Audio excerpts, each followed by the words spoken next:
Microsoft Flight Sim has a special place for me.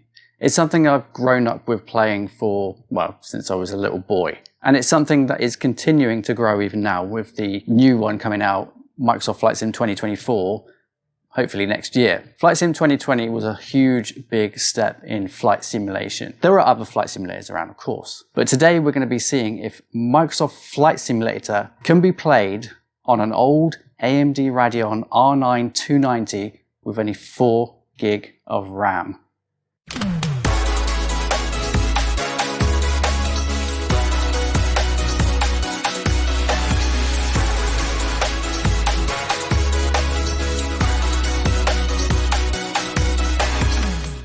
So before we get on with it, let's go through the system that we're going to be using. We've got the Gigabyte Aorus Pro over there, the B550, and that's got a Ryzen 7 3800X in there. We've got 16 gig of Crucial Ballistics Max RAM. They don't make that anymore, so we are really happy that we still have that. And then obviously we've got the Radeon R9 294 gig version, the MSI Gaming Edition. And of course we couldn't really get very far without the keyboard, the mouse, and the side stick from Airbus. Because we are indoors, we're not in our usual studio, we've got it connected to our huge telly, still running at 1080p. We're not going to be testing this at 1440p or 4K, although the card will do 4K, but not in this game. And then we've got the system sat over there just to show you that we are not streaming this at all. We will have the screen capture going, and then we've got the stats in the corner as usual, so you can see all the lovely stats going on. All right. So before we get going, we are going to, one, show you that we are screen capturing this game, so we can show you actual game footage, not just of me staring at the screen. Then we're going to go through the settings that we are using currently. Now we have set everything to DirectX 11 because, well, we're just going to try see how that goes. And we've got it set to the preset, which is on low end. So the global rendering quality has been set to low end, and that changes everything down to, well, it's not going to look that great, to be honest with you. So it should run really, really well. As you can see there, low or off for most things. So let's go and see how that performs. Okay, so because it is currently nighttime at the time of filming this, we're going to change the time to daytime because we actually want to see things. And we are going to go to London because London is known to be quite a intensive area. In fact, most cities are quite intensive, but we're going to use London because that's the capital where I live. So we're just going to do a short little flight from London City to Heathrow, if we make it.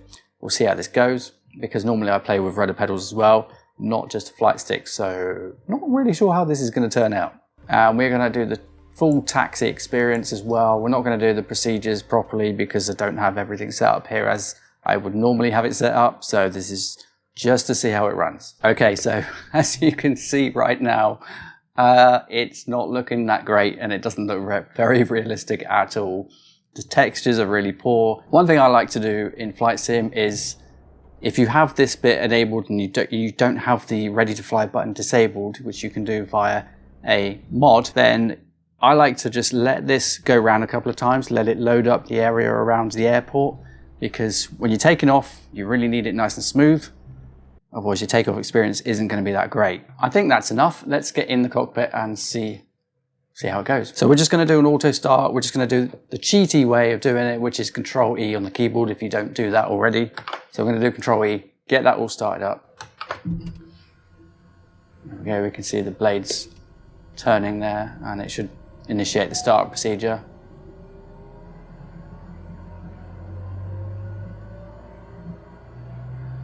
Let's have a look around while it's starting up. I'm gonna lie, it's pretty smooth so far in the cockpit. Again, textures don't look horrendous. They're completely playable inside the aircraft anyway. There's a little bit of stuttering going on there as I'm turning around. Definitely chair textures are quite poor. Let's do external view. Now the aircraft itself doesn't really look that much different. We've still got smoke effects coming out of the exhaust there. And everything looks as I would expect it to look. I don't see anything different on the actual aircraft from the outside, so it doesn't appear to affect that in any way. Now obviously we already know it affects the textures on the ground, so you know, there's that. Okay, let's get in the air and see what it's like flying around London. Let's just find the brake first of all. That is not the brake. Okay, so that's parking brake, so we're gonna have to use that one to stop if we need to stop.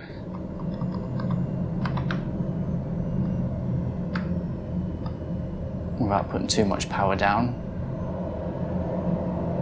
I think we're in reverse. Yes, we are.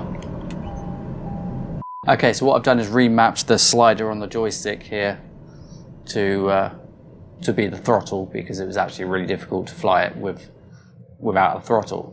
So we're going to power that up just a little bit. We've got a little bit more control over it now. There we go, that's a bit more smoother.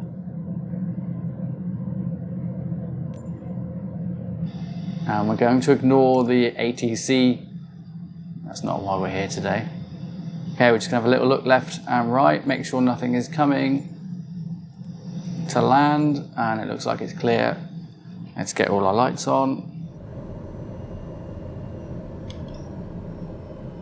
Okay, we've set parking brakes, that's why it's made that noise. Okay, we're not quite on the centre line, so let's just sort that out quickly.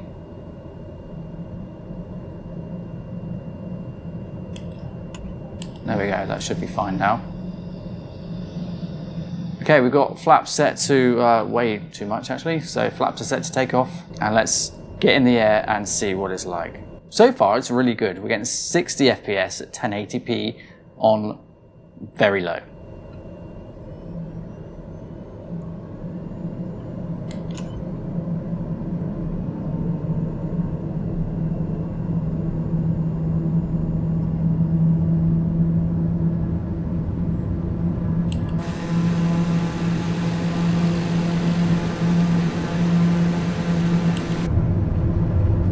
And we can pull up.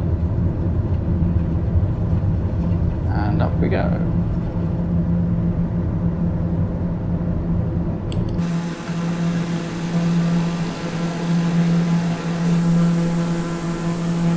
Now you can see there the textures are really, really poor, but we are getting really, really good frame rates here.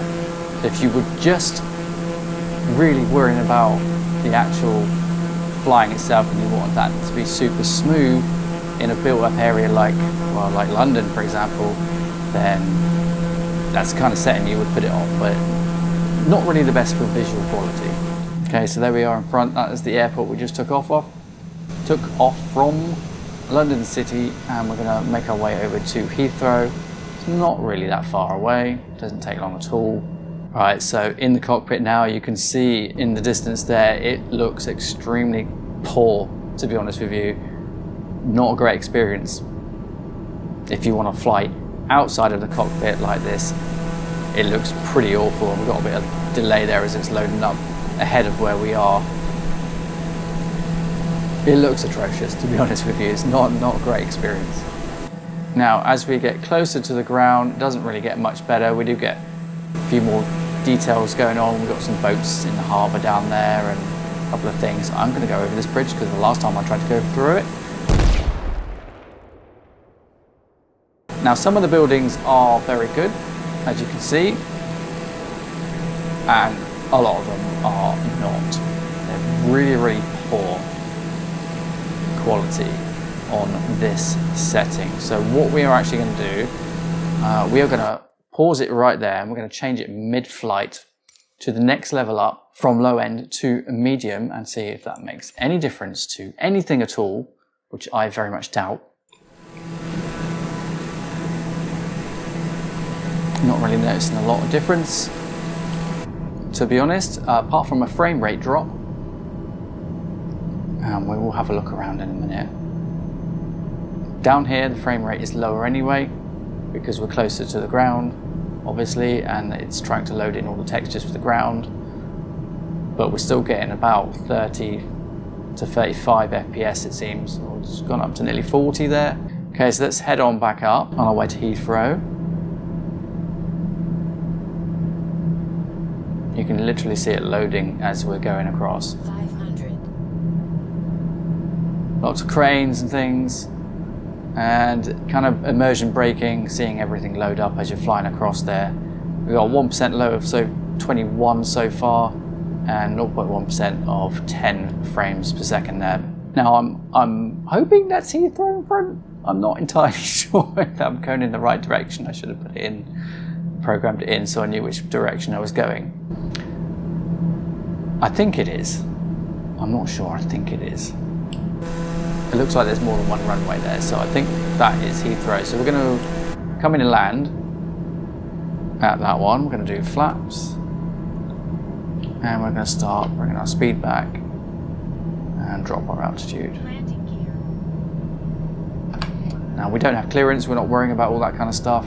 Traffic, 5 o'clock, low, 4 miles. I've got a traffic warning, ooh, that's new.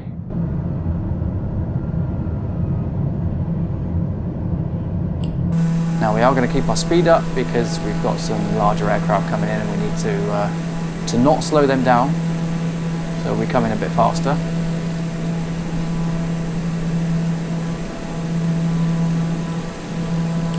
Yeah, this looks like Heathrow.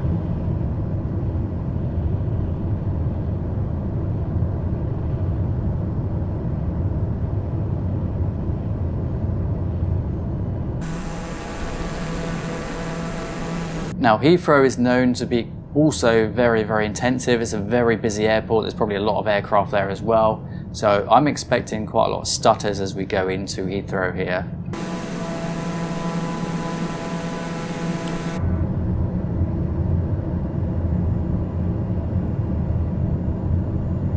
There we go, there's the stutters, so it's loading all the textures for the airport. That's pretty bad actually. That's you wouldn't want that happening in an airliner, that's for sure. Oh, that was a long pause there. That's dropped our 1% load down to 0. Really not what you want when you're coming in for a landing, that's for sure. Okay. This might not turn out the way I want it to. Oh, a really long pause again. This is not going well.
Okay, we're floating down the runway a little bit here.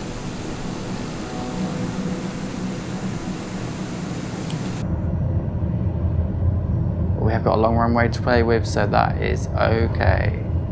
And we're down. Okay, I don't actually have a brake set, so I'm going to have to use park and brake. But we're going to just go to the end of the runway anyway. We're not going to worry about all the other traffic and things because we're making a video.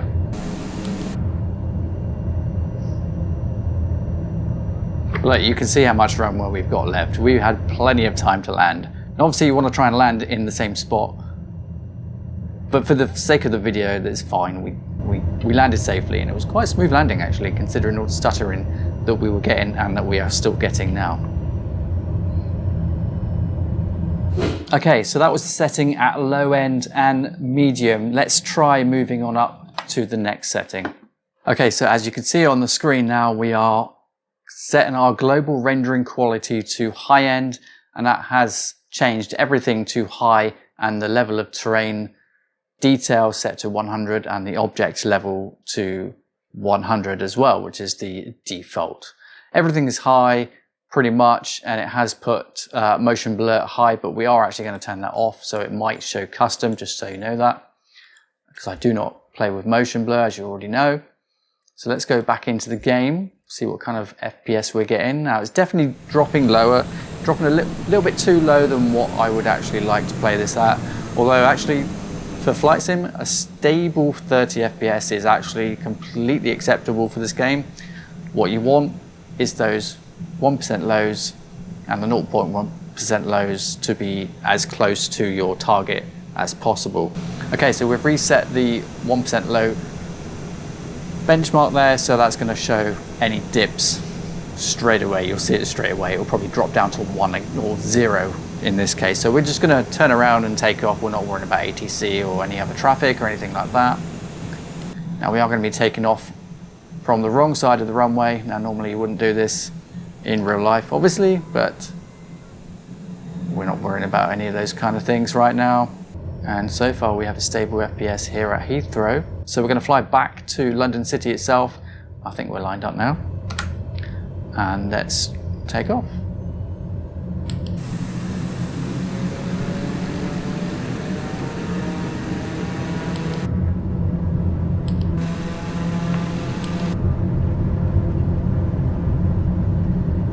And we should be able to take off right now.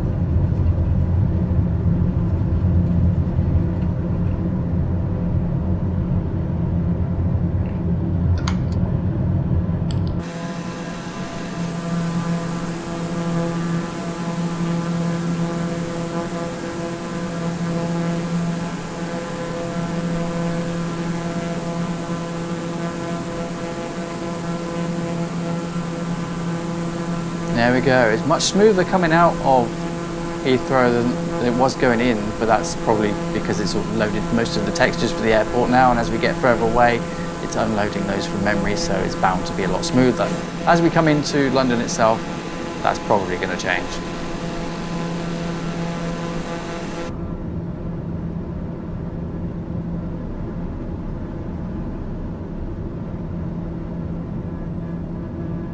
So there we go, we're starting to get those dips already as we're loading up the London textures as we come into the city itself now, and then obviously the airport, which is a little bit over the other side. Now as we try and go about the same altitude we were before, looking out the window at this altitude, you can still see that a lot of the buildings are loading in there, and they still don't look great even on high end. And that's more to do with the photogrammetry in Microsoft Flight Sim than it is the settings that we're changing.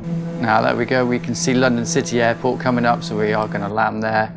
And to be honest with you, other than when we were just coming up to the airport right there, we were getting no stuttering actually. It was actually pretty good, a stable 25 FPS we were getting there.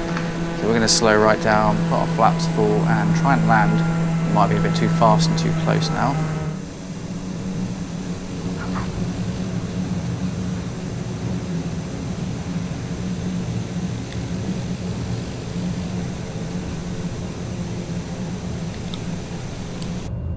And there we go, we are down. That wasn't a bad landing. Could have been a lot better, but it wasn't bad. And then as we look around here again, you can see the ground textures are obviously hugely improved from what they were when we first started out. You can actually see the taxiways and the grass, and although this particular airport isn't amazing in the sim as it is right now, I mean, there's no buildings. You can't see any buildings here, and I'm pretty sure there are buildings there. It's okay, you can see the main things that you need to see. So let's go in and increase that, and I think the next step up is actually not low end, ultra. Now I don't expect too much from ultra, to be honest with you, but we are going to apply that, and we're going to remove motion blur, so it is going to show custom. I'll just show you that, because I do not play with motion blur, as I've said many times. So that now shows as custom, just because we turned that off. Now, I'm not expecting a very good frame rate here, and we're already less than 20. Not an amazing frame rate that you want to be at for Flight Sim, to be honest. So let's get going and see what it's like. Even inside the cockpit here, you can see that it's not a great experience, and you would not want to play it like this. You need You need it to be as smooth as possible for those very precise landings that you need to do.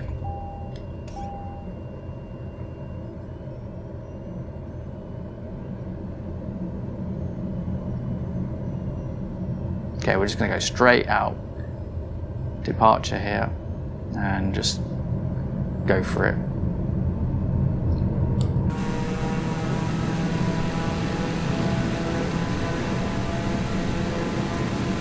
Whoop. It's harder than it looks taking off from external view, that's for sure.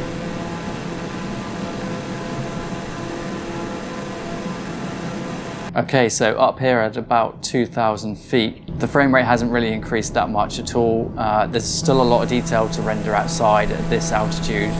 Now it's going to be better higher up you go, obviously, but for those that like to see things and experience new places and go and visit new places, new airports and stuff like that, this is the kind of stuff that you need to know. So for this particular area, it's not going to cut it. We're at 15 FPS here, and our 1% lows are at 5. It's not really a great experience as we're panning around here. You can definitely see that it's just not really doable for this game. So let's go back into the settings.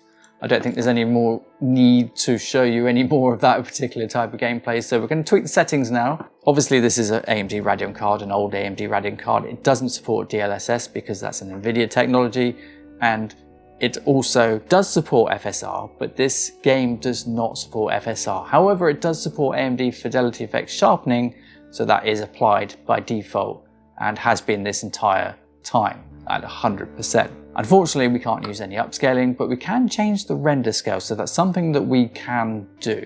Now, I haven't tried that, so we're going to try that in a minute, but first we're going to tweak the settings to see if we can get a better experience. So the first thing we're going to do is change the level of detail down to 100. Now the level of detail, as I've learnt fairly recently, is not what you think it is. It's not actually the level of detail, it's the distance of the detail from your location. It's how far it renders it from your location, basically. So the lower that is, the less in the distance it will render. So we've set those back to 100. Now grass and bushes, we can set that to high. We're going to set trees to high as well, because Microsoft Flight Sim also has a habit of overpopulating trees in various areas. Now that's not so much of a problem around London, as you saw, it's mostly buildings and there isn't that many trees. So we're going to tweak that to high anyway, because there aren't many trees around and we don't want it rendering trees that are too far away, because, well, we're not going to be able to see them anyway. Terrain vector data I like to leave as high as possible. We're going to leave that on ultra and see how it copes with that. We're going to set the off-screen pre-caching to high, and as I said, terrain vector data and buildings we'll leave, we'll change that to high actually. From what I've seen, there's not much difference between ultra and high, so we're going to drop it down to the high setting. So that's all we're going to change for now. And already, at least in the menus, I've seen about a 5 or so percent FPS increase. It's actually just gone over 20 there. So let's go back in the game there. So we haven't really changed a lot. Let's try and get stable flight here.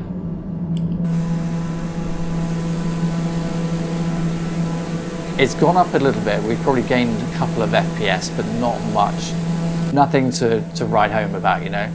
So we're gonna have to go back in and tweak that just a little bit more, and we're gonna change some of these settings here below the object's level of detail. So volumetric clouds, it's nice to have that really good, because if you're flying up higher in an airliner or anything like that, or just flying in the clouds generally, you want the clouds to look nice, don't you? So you want that as high as possible. So we're going to change that down to high, because we still want them to look nice.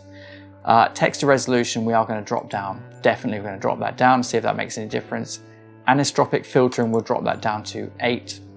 And we'll just leave those free as the ones we're changing at the minute. We don't want to change too many in one go, because, well, you won't know what you've changed and if it's made any difference or if it's something else. So it's good to change a few at a time, try it, see how it goes. Now, one of these settings did need a game restart. Now, we're not going to do a game restart, so we're just going to hope that the one we picked makes a significant difference. We'll see how it goes. So from our external view there, we're still getting around 18, 19 FPS as we were a moment ago, so From this view, it hasn't really made much difference. Once we get in the aircraft, and obviously it goes up. We're at 23 now. But then if you want to look at scenery and things, yeah, it's getting there, but it's not quite there yet. So we're going to go and change the super sampling to 4x4 or 4x4, texture synthesis to high, basically just dropping most of the settings down just 1, maybe 2 notches there. We're going to leave the water waves as high, and we're going to drop the shadow maps down to 1024. We're not going to change more than that. Now it may say it needs a restart. No, it didn't on that occasion. Let's see if that made any difference to our frame rate. It's definitely made a difference on our external view there. Now I know we're moving along and the scenery's changing along with us, but we're increasing our FPS every time we drop a setting down there. So let's drop it down even more. And we've still got quite a few settings on Ultra there, so we can still change some things to make it, hopefully make it better. So we've got shadows, we can drop that down to high. And then cube matte reflections, we'll drop that down just 1 notch. And we've done a few there, so we will leave that as it is. I already see the FPS go up just a tiny little bit, not much. Nearly hitting 25 FPS now. Don't forget, we are only at 1080p. We're not looking for those 1440p benchmarks in this game on this card because I just don't think it's worth doing that. Okay, so back in, change some more settings. From Ultra, knock it down to high. We're going to turn bloom off. Depth of field we're definitely going to change. And obviously we've already got motion blur off and lens flare. We'll leave that on, and cockpit refresh rate we'll leave it at medium. A lot of these settings are not making a huge amount of difference, to be honest with you, but remember what I said. 30 FPS is a good frame rate for flight sim to make it super smooth, as long as those 1% lows aren't any lower than that really. You want them as close as possible to your target frame rate.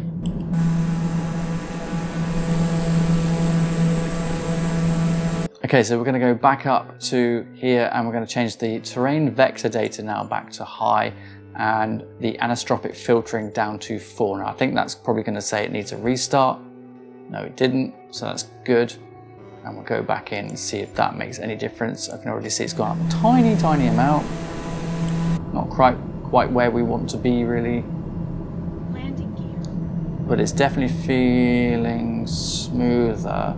We're not near our target airport yet. Just as I said, it's smoother, it went really bad. Oh, there we go. We're back again. Now, I think we're nearly there. I'm going to change the shadow maps down, another setting there. Now we're almost hitting our 30 FPS in the menus at least. And we're going to change a few more settings down here. Now we'll go through the settings at the end once we dialed in those settings where we want them. And you can see there now we're getting 32 in the menu, so we're going to go back in the game, see what that's like. It's definitely feeling a lot smoother now. Don't forget, we're still going to get those dips when it loads in an airport.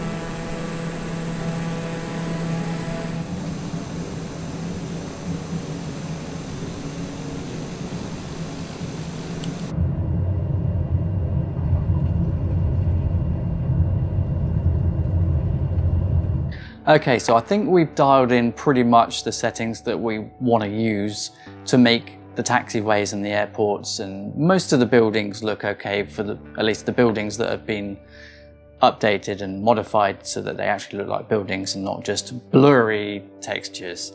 So I think what we're going to do now is we're actually going to reduce the render scale and we're going to see what that does. So we're going to take that down to 80%, that's quite a big noticeable difference, that's 20% difference obviously. And we're going to apply that and just see how that looks and how that bumps up our frame rate, if at all.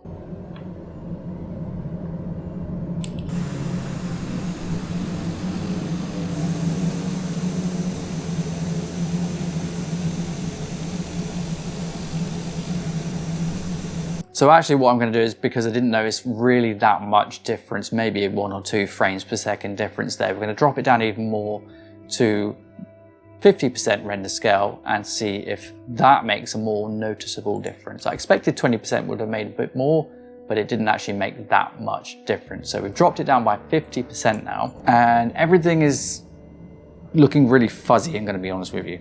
Let's just see how this goes.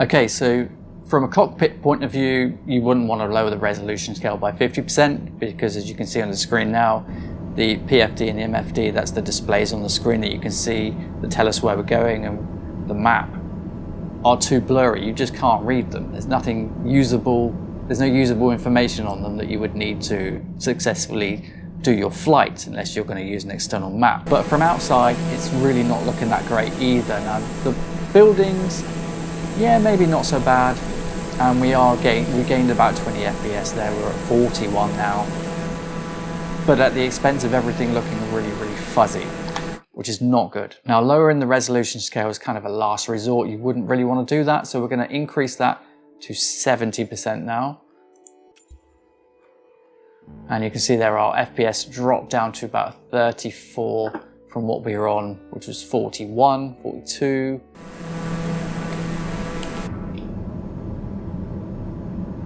Again, the cockpit is still quite fuzzy. You wouldn't really want it that fuzzy. So from a cockpit point of view, reading the displays is actually really important. So we're going to increase that back up to 80 and just see what difference that makes, see if it makes them more readable. Now I can see they're just taking that up to 80%. Our frame rate's about the same, but I can see that the text on the screen there is, well, it's just a lot more readable now. Obviously you can zoom into them and you can read them that way, and that's fine, but from this kind of distance where you would normally sit, or the default position, which is kind of there, as normally I raise the default position up a little bit so I can just see over the top of the dash there. I can still read that, that's not a problem. I can still read those numbers there, the altitude and the speed.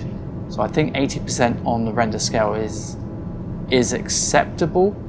Now, whether that's acceptable to you, that's only you can decide that. So what settings have we found that are kind of okay while keeping the textures as high as possible? So let's just go through the settings. So starting from the top, terrain level of detail 100. As you can see on the screen now, off-screen pre-crashing we've got set to high. You can set that as you wish. Terrain vector data we've got set to high. Buildings high, trees high, grass and bushes are high, and we could probably drop that down. That gives a little bit more FPS there, maybe 1 FPS. That's done. That's gone up 1 FPS in the menus at least anyway, in this particular area that we're in. If you're flying out in the bush, doing bush flying and that kind of stuff, it may make more of a difference. So you want to bear that in mind. Depends on the area that you're flying in. So buildings, we could probably drop that down to medium and that might make a bit of a difference. Again, not much, couple, maybe 1 FPS. So these are things that you can tweak depending on the area that you're in, where you're flying around. These other settings down here, we've got grass and bushes, we've set to medium, as we've already said. Object level of detail was the distance that it renders it from you, not the level of the detail. It's just the way they've worded it. It's a wrong wording in the game, and I don't know why they don't change that, but they haven't. Volumetric clouds, if you're always flying in the clouds, then you want that as high as possible, really, because it's going to be really smooth up there anyway, regards to FPS, so have that as high as possible. Texture resolution, now this is the one that makes quite a bit difference, so we could set that to medium and that might make quite a big difference to the resolution. Yeah, you need to restart for that one to take effect, so we haven't actually seen any effect of that because I'm not going to restart it right now because it does take a while to load on this system as it is at the minute. So that's something to bear in mind, that you can lower the texture resolution. Obviously that'll have a visual impact, but when you're up in the air you're not really going to notice that too much, for things on the ground at least, until you come in and land. If you're going to land. Not everyone wants to come and land, they just want to fly around and see new areas, and that's just fine. Anisotropic filtering we've got set to 4 times. Again, you can tweak that. Obviously you can tweak any of these settings. These are the settings that we've just dialed in for this video. We've got 4x4 and super sampling. Texture synthesis high. Water waves we've got to high, but we could probably reduce that down a little bit more because we're not actually near the sea. So why have that high? I could change that, I guess. Let's actually set that to medium. Don't think it'll make much difference here. We've got rivers, obviously, but not that much. Shadow maps and things like that we've set already. We've got that set to 768 and terrain shadows set to 512. Contact shadows high, windshield effects we've got high. We could probably reduce that a little bit. Ambient occlusion we've got set to high. Cube map we've got set to 128. Ray march reflections we've got set to high. We could probably actually reduce that one as well. That will help a little bit. And we've got bloom off and depth of field we've got set to high. Motion blur we always turn off because we don't like motion blur. Lens correction we've got off. Don't really see any difference in that. Correct me if I'm wrong. Post in the comments if you can tell me what lens reflection actually does. Not entirely sure. Lens flare we've got set to on, and glass cockpit refresh rate is set to medium. Let's just have one last landing at Heathrow with the settings that we've just shown you to see how much stuttering we get.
Well, there we go. We had a few stutters on that approach, but one thing to bear in mind that we're running this from a mechanical spinning drive, not an SSD. I would highly recommend running Microsoft Flight Sim from a faster SSD, or at least not a low-end SSD. There are some really bad SSDs out there.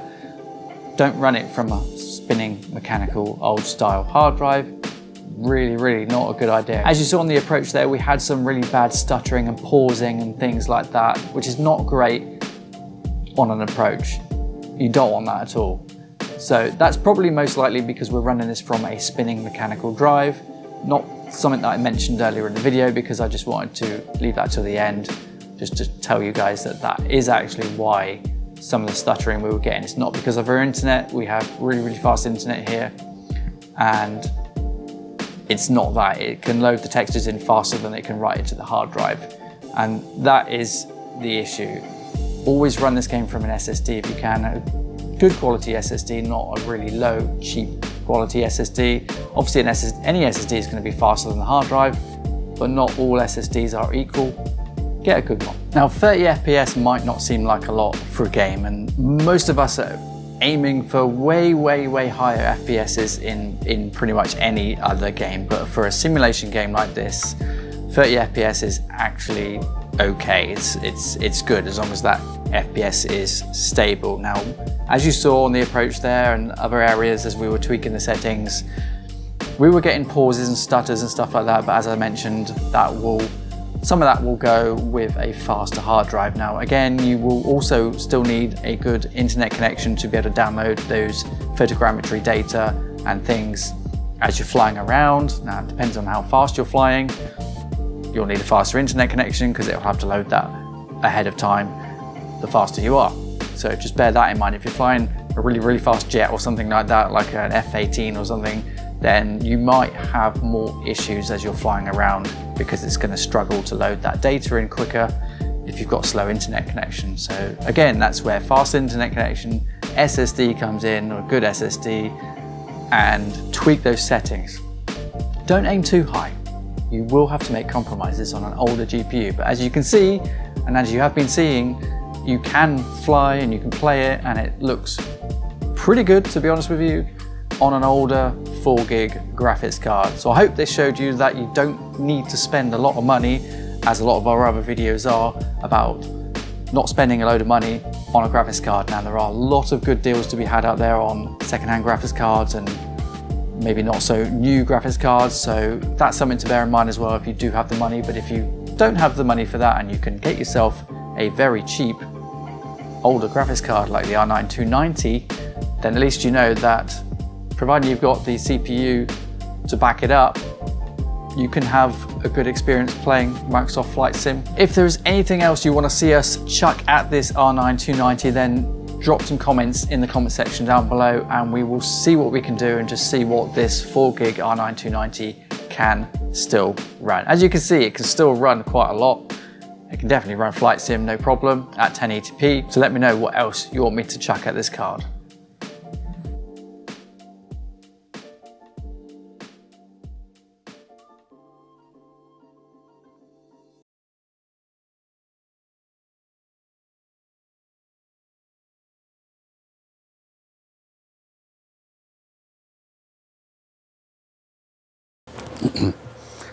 All right,